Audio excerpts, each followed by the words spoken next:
Efésios capítulo 4. Efésios capítulo 4. Encontrou? Vou pedir ao Ministério Multimídia, se possível, está aí. Como prisioneiro do Senhor, rogo-lhes que vivam de maneira digna da vocação que receberam, sejam completamente humildes e dóceis e sejam pacientes, suportando uns aos outros com amor. Façam todo esforço para conservar a unidade do Espírito pelo vínculo da paz. Há um só corpo e um só Espírito, assim como a esperança para a qual vocês foram chamados é uma só. Há um só Senhor, uma só fé, um só batismo, um só Deus e Pai de todos, que é sobre todos, por meio de todos. Presta atenção agora. Um só Deus, que é Pai de todos, que é sobre todos, mas que age por meio de todos. Grife esse por meio de todos. E em todos. E cada um de nós foi concedida a graça conforme a medida repartida por Cristo. Por isso é que foi dito, quando ele subiu em triunfo às alturas, está se referindo a Cristo, levou cativo muitos prisioneiros, deu dons aos homens. O que significa ele subiu, senão que também havia descido às profundezas da terra. Se referindo a Jesus. Aquele que desceu é o mesmo que subiu acima de todos os céus, a fim de encher ou preencher todas as coisas. E ele designou alguns para apóstolos, outros para profetas, e outros para evangelistas, e outros para pastores e mestres, com o fim de preparar os santos, preste atenção agora, com o fim, com o propósito, todas essas funções, para preparar os santos, todos que estão aqui nesse santuário, é chamado de santos, ou seja, de gente o quê? Separada da imundície, santo nesse sentido, no sentido posicional e não no sentido de perfeição. No sentido de, a Bíblia chama a mim e a você, aos santos que estão na igreja de Corinto, aos santos que estão em Éfeso, aos santos que estão em Filipos, aos santos que estão em Filadélfia, na caixa d'água. A fim de preparar os santos para a obra do ministério, para que o corpo de Cristo seja edificado, até que alcancemos a unidade da fé e do conhecimento do Filho de Deus, e cheguemos à maturidade, atingindo a medida da plenitude de Cristo. O propósito é que não sejamos mais como crianças, meninos, levado de um lado para outro pelas ondas, ou por todo o vento jogado para lá e para cá, por todo o vento de doutrina. Esse é o sentido. E pela astúcia e esperteza dos homens, que induzem ao erro. Sempre teve, tem e terá. Homens envolvidos em religião, espertinhos, motivados por falsas motivações e espertezas de homens que induzem ao erro. Antes, seguindo a verdade em amor, cresçamos em tudo naquele que é a cabeça, Cristo. Dele, todo o corpo, a igreja é o corpo, ajustado e unido pelo auxílio de todas as juntas, cresce. Só há crescimento dessa maneira. Corpo ajustado unido pelo auxílio de todas as juntas, cresce e edifica-se a si mesmo em amor, na medida em que cada um realiza o quê? A sua função. Meus irmãos, a epístola de Paulo aos Efésios é chamado pelos estudiosos e eruditos da palavra de Deus, como a carta magna à igreja. Nenhum texto no Novo Testamento é tão extraordinário no que diz respeito à doutrina da igreja, como a carta do apóstolo Paulo, que ele escreveu à igreja em Éfeso, por isso aos Efésios. Ele fala diretamente sobre um assunto que eu gostaria, considerando que estamos às vésperas do aniversário desta igreja, ele fala que a principal função daqueles que pertencem à igreja é estarmos unidos como corpo com um propósito. Deus não salvou ninguém para viver solitariamente, individualmente, como alguns sugerem pelas redes sociais, WhatsApp, sites. Não existe crente solitário. Deus salvou-nos para que pertencêssemos a um corpo e desenvolvêssemos nossa função neste corpo. A igreja chama a igreja de corpo vivo de Cristo, no qual Jesus Cristo é a cabeça da igreja, diz o texto,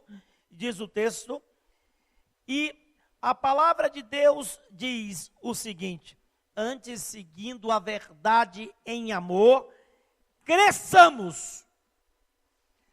Nós fomos salvos para crescermos em maturidade, em estatura espiritual, para que não sejamos crianças, meninos, levados de lá para cá por todo o vento de doutrina,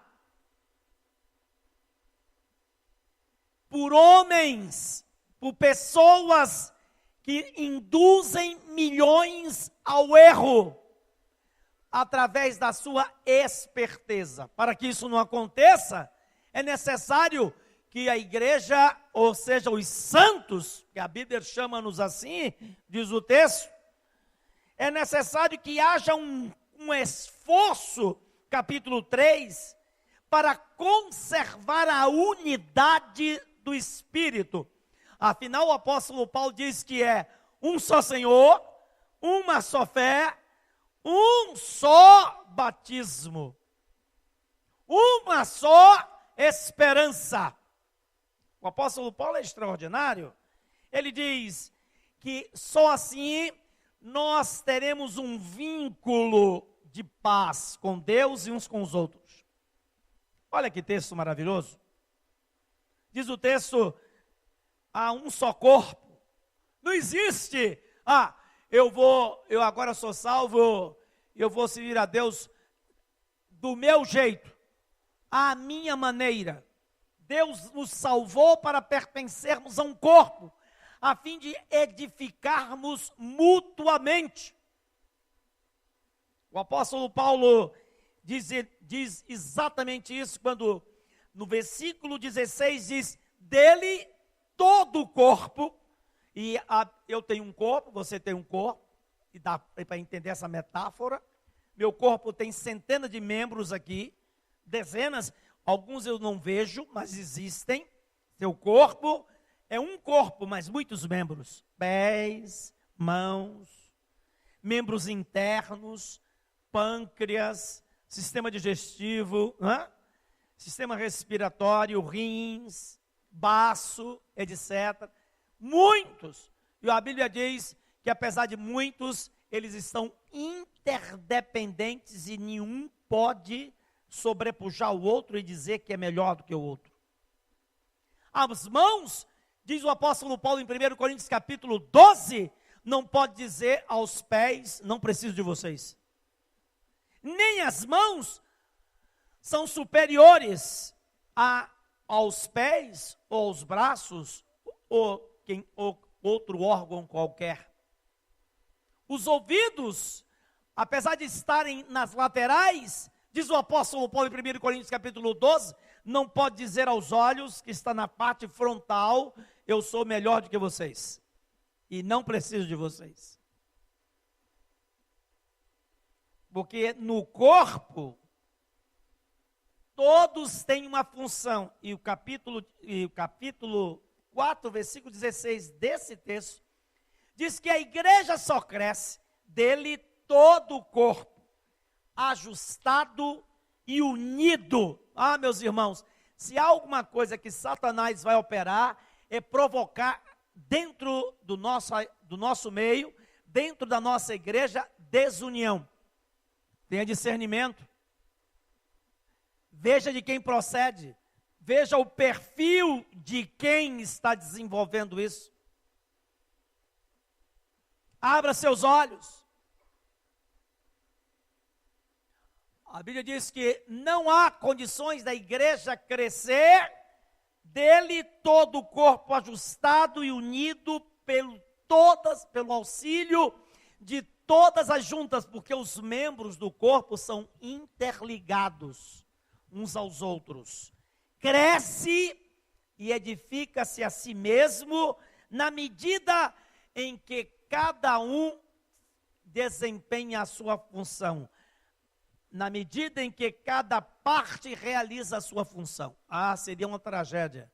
Nesse momento, todo o meu corpo funcionando, exceto meus rins.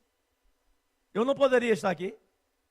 Ou se de repente meus rins estivessem funcionando parcialmente, talvez já estivesse, como muitos, nesse sofrimento, fazendo o quê? Hemodiálise, diálise terrível. Os membros do nosso corpo precisam o quê? Todos estarem funcionando. E a Bíblia diz que assim é a igreja do Senhor, porque esse prédio não é a igreja é você. Igreja sou eu. Pessoas chamadas para fora do mundo. Vivem no mundo, mas não são parte do mundo. E nem se conforma com este mundo. Mas nessa manhã, em meio a essas funções, eu quero ressaltar porque há algo que disse na última reunião da ordem dos pastores da Convenção Batista Brasileira. Em nossas igrejas há destaques, e o Senhor levantou várias funções. A Bíblia diz que Deus, segundo o texto, a fim de preparar os santos para a obra do ministério, à medida que o Senhor edificou a igreja, levantou apóstolos. Levantou apóstolos. Hoje, apóstolos não existem. E quem se autodenomina, o faz só por vaidade, porque não há mais condições de ter apóstolos. Primeiro, porque a palavra de Deus diz que para ser apóstolo, é necessário ser testemunha. Em Atos capítulo 1, 2, se você ver, para substituir Judas, é necessário que alguém tenha entrado e saído com Jesus, desde o batismo até o dia que foi ressurreto dentre os mortos. O Senhor levantou os apóstolos, e a Bíblia diz que o Senhor edificou a igreja da seguinte maneira: primeiro, enviando o Senhor, não existe outro. Ele é a pedra angular, o alicerce principal. Depois, os apóstolos. Por isso que a nossa fé é cristocêntrica e apostólica, só não é romana. Porque a nossa fé tem como sumo sacerdote Cristo, e não o sumo pontífice. Nem poderia, e ele também usurpa um título que a Bíblia não lhe confere. A igreja não tem, em nossos dias, nem apóstolos, nem sumo sacerdote. O sumo sacerdote, segundo o texto, é quem? Cristo. O sumo sacerdote é Cristo. Os apóstolos já foram levantados. Tanto é que na visão do Apocalipse, as 12 portas da grande Jerusalém celestial têm o nome dos 12 apóstolos. Judas foi retirado e ali foi colocado um outro. Não há! Aí o Senhor levantou diáconos, levantou pastores, mestres. Então, essa história de apóstolo, quando eu encontro com um deles, está muito bem conservado para ser apóstolo, porque com 2000 e tantos anos, dessa maneira, deve ter tomado formol. Um deles já me ouviu. Ele sabe. Nem quando se aproxima de mim, está bonito, não? Está mais bem conservado do que as múmias lá do Egito, né? Tutankhamon, Ramsés II e etc. Vaidade, autopromoção, querer se colocar acima. Não existe apóstolo. Agora o Deus continuou levantando outras funções. Quais são? Pessoas que se esmeram na palavra. A Bíblia diz que Deus ia dar a alguns o dom de mestres, doutores. Pessoas que iam cavar profundamente e eles iam edificar pastores, igreja e a igreja de um modo geral. Porque vê uma coisa?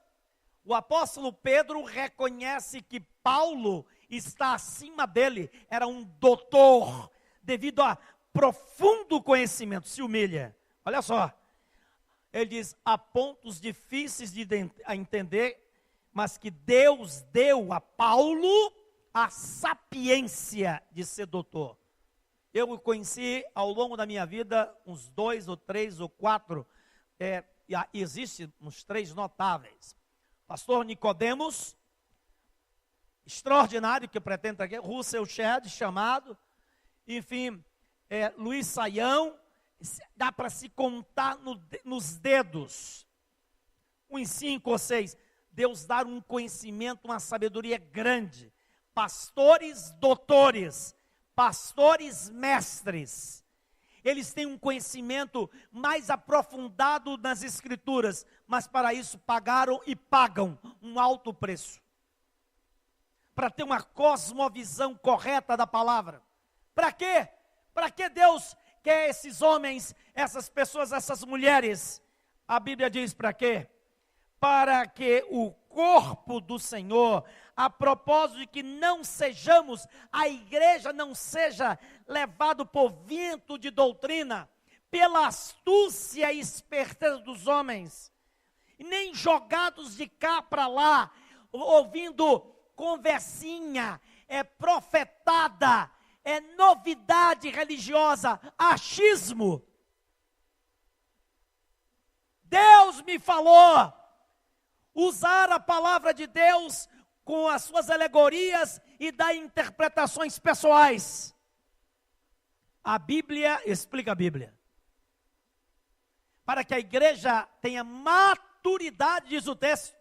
Deus levantou e levanta e vai levantar, diz o texto, a fim de preparar os santos para o ministério, para que o corpo do Senhor Jesus Cristo seja edificado, para alcançar a unidade da fé e o pleno conhecimento do Filho de Deus, cheguemos à maturidade, atingindo diz o texto também, no versículo 13, o conhecimento do Filho de Deus, e cheguemos à maturidade, atingindo a medida da plenitude ou da estatura de Cristo.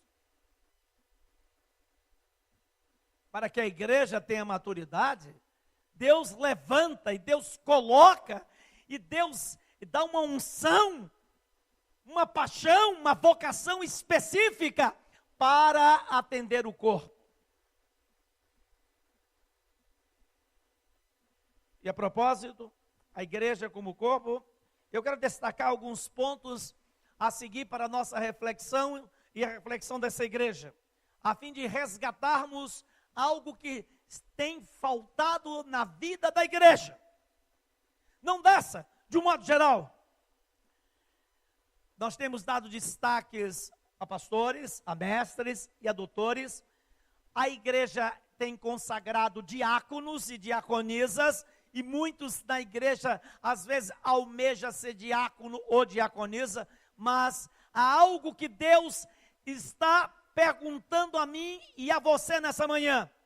A Bíblia diz que Deus levantou pastores, que eu não vou citar, eu poderia pregar se eu estivesse diante de um auditório de pastores. Não é o caso, e diz o texto, e levantou alguns para, e alguns para. Deus não chama todos para a mesma função. Se todo o corpo fosse olho, onde estaria o ouvido? Se todo o corpo fosse mãos, onde estariam os pés? O corpo é constituído de muitas funções, mas ele designou alguns para, apóstolos. Alguns para, aí surge uma palavra evangelista. Aliás, deixa eu falar sobre profeta. Tem gente que acha que profeta é adivinhar a vida dos outros, olha para mim. Adivinhar, como se o pastor fosse, ou esse indivíduo, fosse o quê?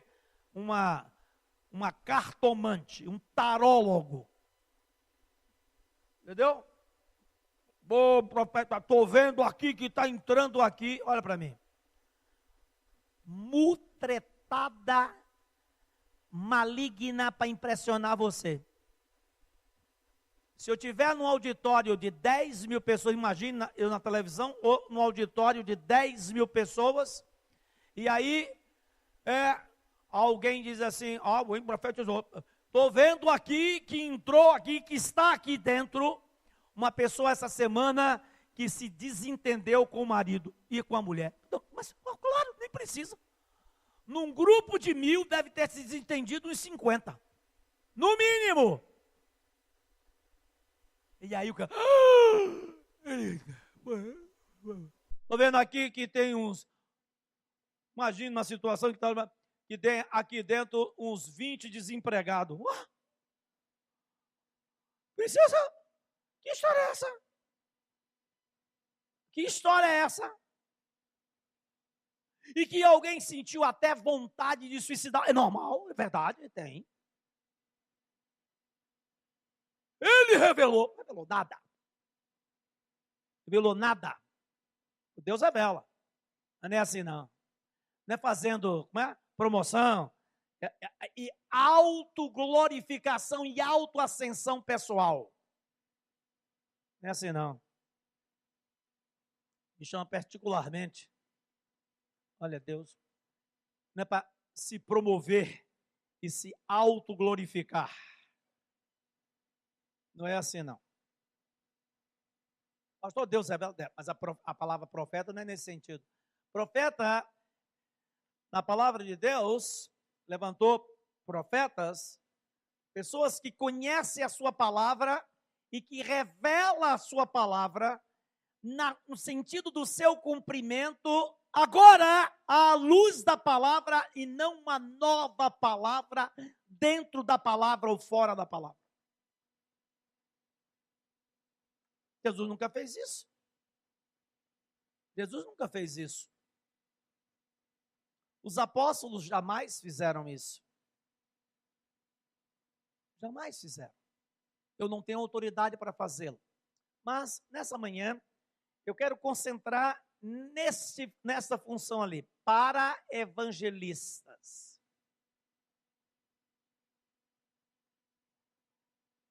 Há muitos que almejam ser diáconos, e por que não almejam serem evangelistas? E quem é o evangelista?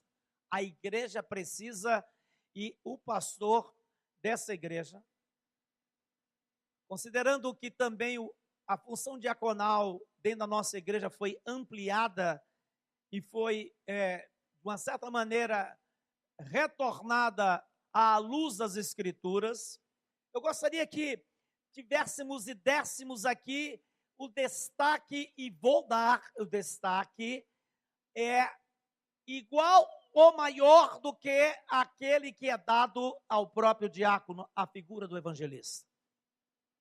Entre os diáconos, os primeiros diáconos da igreja primitiva, 2 eram diáconos e evangelistas. Se destacaram mais como evangelistas do que como diáconos. Um deles, Estevão. Estevão era um evangelista nato, extraordinário. Deus deu a ele uma paixão, um amor tão grande pelas almas perdidas e fluía da sua boca. Fluía dos seus lábios. O ardor, o fogo, a chama do Espírito para evangelizar, para falar do plano de salvação. Deus mesmo concede dons ao corpo para o ministério de um modo geral, para o ensino, para a consolação, para o conforto, para a administração, em todos os sentidos. Deus capacita, Deus dá, é Deus mesmo que concede à igreja, por exemplo, dons de ensino. Dom de uma pessoa saber confortar, consolar e levar uma palavra de encorajamento. É dado por Deus, é o Senhor que chama e capacita. A igreja, portanto, meus irmãos, é uma academia onde está presente o processo de ensino, de aprendizagem, mas também de Deus chamando seus servos a cumprirem sua função no corpo vivo de Cristo. A igreja não é uma plateia, mas um campo de treinamento, onde todos os salvos recebem de Deus uma função para executar dentro do corpo. Não é para ser espectadores da obra, ou alguns desenvolverem e você apenas usufruir. Você está enganado, e é por isso que a igreja não cresce. Porque há muitos membros que pararam de funcionar. Se você tivesse membros dentro do seu corpo, funcionando para o corpo como você está funcionando para a igreja, você estaria morto já. Você já estaria no cemitério. Se os membros alguns membros do seu corpo funcionassem como alguns membros da igreja funcionam em relação à igreja e para a igreja, você estaria morto. Ou estaria em coma, ou estaria numa UTI. Nossa querida irmã Denise, forte. Quantos conhecem a irmã Denise aqui? Levanta a mão. Ei, irmã Célia, forte. Está aqui, parece que está vendendo saúde, né? Mas de repente, na sua área respiratória, um problema começa a acontecer e ela não consegue respirar o quê? Corretamente. E todo o corpo. Os pés de Denise estão funcionando, pastor? Tá. Coração tá. Os olhos estão funcionando? Estão. E os ouvidos também. Mas o pulmão não está. Olha para mim. Está reclamando porque a igreja não tem triplicado, quadruplicado? Então reclame de si mesmo. Tem uma irmã aqui que chegou quinta-feira aqui. Acho que é você, não foi, minha querida? Chegou, está vindo com o marido. Pastor, estou vindo para essa igreja. Mas uma coisa eu vou logo dizer no senhor. Pode dizer. Não vou ficar sentado e nem quero ficar sentado. Apesar de estar aqui agora para ser equipada. Mas ela está dizendo o quê? Que quer ser bênção na vida da igreja. Trabalhar para a igreja. Fica em pé, irmã. Fique. Conheça. Ele e o marido. Pode ficar em pé, querido. Esse casal está vindo para a nossa igreja. Uma salva de palmas para o casal. Obrigado, queridos. Apenas citando. Sim, esse é o desejo. Isso deve ser uma inconformação. Eu tenho que fazer alguma coisa para a minha igreja. Eu tenho que cooperar com a minha igreja. Eu tenho que cooperar para que esse corpo seja saudável. Por isso, fiquei felicíssimo com minha reunião com você, Rogério. Resposta de Deus às minhas orações. Qual é a sua função no corpo vivo de Cristo? Quem é você no corpo de Cristo?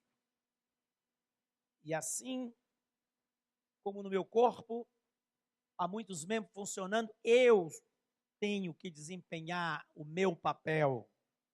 A igreja é, na verdade, o resultado, segundo o apóstolo Paulo, da função e da justa operação de cada parte.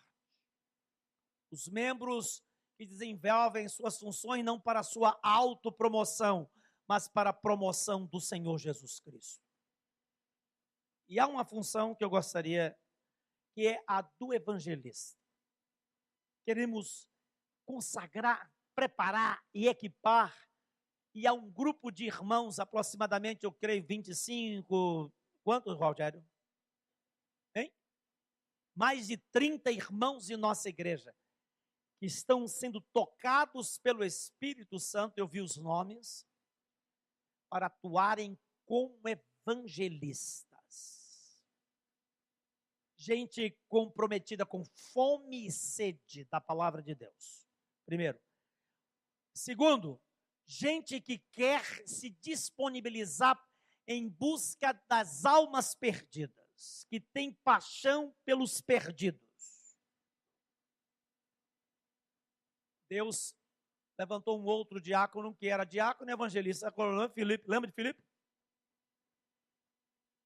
Filipe, preciso de você, mas eu vou precisar de você. Não, aqui tem um homem lendo lá o livro de Isaías, não entende uma palavra sequer. Está lendo lá o livro de Isaías e não entende nada, na dica de nada. Vou precisar de você. O que é que a Bíblia diz? Deus, o Espírito Santo pegou Filipe, levantou Filipe, tirou Filipe, interrompa aí sua atividade hoje, e eu quero que você entre aí nessa carruagem e tira Filipe, transporta Filipe de uma maneira sobrenatural para uma carruagem, para um deserto, onde um homem, numa posição, num status muito alto, ele era o tesoureiro mor da rainha de Candace, ou seja, um dos países da África, e disse, entra aí, esse homem está lendo o livro de Isaías. E aí, Filipe entra. Filipe aceita. Filipe é movido pelo Espírito Santo, e ele faz assim, você entende tu o que lês? Ele disse, como eu poderei entender se não há quem me explique? Estou aqui, vou explicar.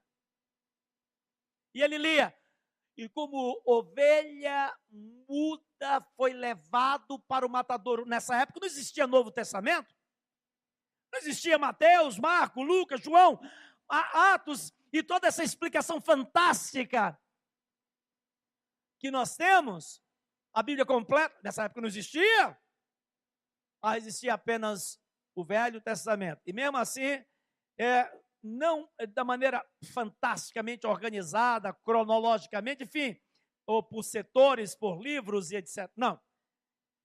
E ele está lendo o rolo do profeta Isaías. Aí ele disse, eu vou entender. Sabe quem é essa ovelha que foi levada muda ao matadouro? Vou dizer você quem. Esteve aqui, viveu, aí começa a falar o quê? De Jesus Cristo. Cordeiro, foi levado, não abriu a sua boca, entregou sua vida, foi sacrificar, e começa, e a viagem vai indo, e a viagem vai, e Filipe começa a falar da vida e da obra de Jesus. De repente, você está lendo o texto, e diz o texto que aquele homem, o funcionário da rainha de Candace, o primeiro a se converter de todo, presta atenção, de todo o continente africano, olha para mim, aquele homem é a primeira conversão Deus expandindo a obra e levando o evangelho para o mundo. E Deus diz: eu quero entrar na África. E entra através daquele homem. Através de, sabe de quem, Rogério? Um evangelista. Não foi um pastor. Um evangelista. Morreu esse ano, essa semana. Billy Graham não era pastor de igreja. Era um dos maiores evangelistas que eu já vi na minha vida. Tinha frases estonteantes. O maior passo não foi o homem ter colocado os pés na lua, hein? O maior passo, a maior grandeza, disse Billy Graham, foi Deus colocar seus pés na terra. E o Maracanã estremeceu. Eu estava lá, como seu conselheiro, aconselhando decididos. E quando ele fez um apelo, centenas de pessoas se entregaram a Jesus. Que homem! Que homem! Fantástico, um evangelista, filho de um homem que trabalhava na roça. E Deus levanta Billy Graham para ser o maior evangelista de todos os tempos. Um evangelista. E Deus levanta da igreja. Não significa que todos os membros da igreja não são evangelistas, mas tem alguns que Deus dá o quê? Uma porção maior, uma visão maior, uma chama maior. Eles se movem, eles se apaixonam, eles querem fazer a obra do Senhor. Não tem tanta paixão pela música, não tem tanta paixão na beneficência. Não significa que eles são contra nada disso, entendeu? Pela administração, pela liderança e etc., pelo serviço. Mas tem uma paixão tremenda pelas almas perdidas. Eles querem sair das quatro paredes e quer movimentar pessoas dentro da igreja para que sigam e para que eles sejam alcançados, para que os outros que não foram alcançados sejam alcançados. O evangelista. Nós vamos consagrá-los, vamos destacá-los. Essa é uma das maiores falhas da igreja desse século. O evangelista. Há muitos almejando esse ou aquele cargo, mas esse é o que está em grande falta. A grande é a seara e poucos são o quê? Os ceifeiros. E o Senhor Jesus Cristo disse: orem para que Deus levante o quê? Ceifeiros para a sua seara. Vou orar para que Deus levante evangelistas. Talvez, se não é o seu caso, vá se vir, mas não vá se vir em uma outra área da igreja, mas não fique de braços cruzados. Eu vejo aqui pessoas realmente como evangelistas. Graça Cruz, você é um evangelista. Rogério é um evangelista e em breve um pastor evangelista. Viu, Rogério? Deus lhe abençoe. Rogério tem amor pelas almas. E vejo outros, dezenas de outros. Falta a igreja. O destaque, quando as pessoas falam de departamento de evangelismo, não faz com a mesma proeminência de outros. E nesta igreja, a partir dos seus 116 anos, o Espírito Santo de Deus me incomodou a trazer essa mensagem aos vossos corações. E se preparem para conviver com os evangelistas em grande destaque aqui na nossa igreja. Mulheres evangelistas, homens evangelistas, senhoras evangelistas. Deus vai levantar. Deus está levantando. E nós vamos aqui equipar os santos, a fim de que desenvolva a sua moção. Quem é você no corpo vivo de Cristo? Essa é a pergunta que eu quero deixar no seu coração. Que faz você em face às necessidades da igreja. E eu não estou falando apenas de necessidades materiais, financeiras, mas do corpo vivo de Cristo. Nós não estamos, infelizmente, de vez em quando alguns se levantam ou se autodenomina xerife, fiscal, auditor de pastor, fiscal da igreja, ou aqueles que doido para registrar um BO. Sabe o que é BO? Um boletim de ocorrência.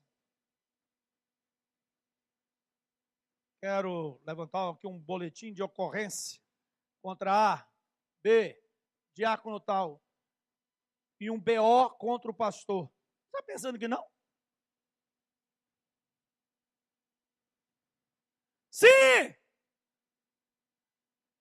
Sim!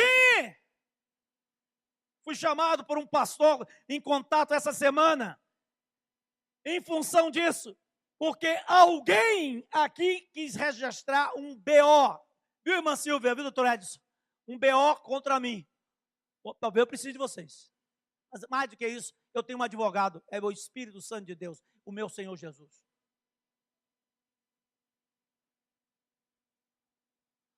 Abre os olhos, igreja. Não, Deus não está precisando de auditores, nem de fiscais, e movidos por ódio, por revanchismo, para querer dar uma resposta, porque minhas decisões não vai agradar 100% a todos, não vai mesmo. Eu posso tomar decisões, e o estatuto me dá, e a minha posição, e Deus me chamou e me capacitou, com alguns dons, que eu quero glorificar a Ele, porque é dele, para edificar a igreja e para equipar o santo, mas eu vou tomar decisões que não vão agradar a muitos, de substituição, de cargos e etc., mas vou fazer sempre orientado pelo Espírito Santo e com todo bom senso. Tendo como sempre alvo o interesse da igreja, a edificação da igreja. A igreja não precisa de auditores, nem é função de ninguém na igreja ser auditor,